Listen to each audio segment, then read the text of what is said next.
Hi YouTube. Today we are going to learn how to group multiple tabs according to our need so that our Google Chrome tabs don't look like this.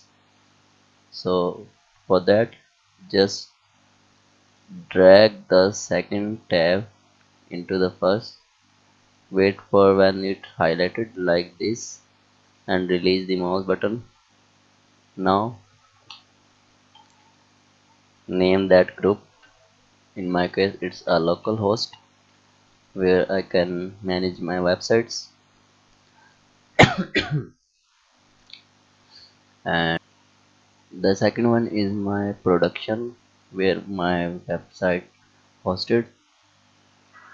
So it's my production area and everything goes inside it like this, and I will close it. The next one is my Google Analytics and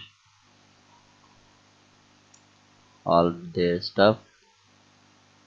Just add them here and here.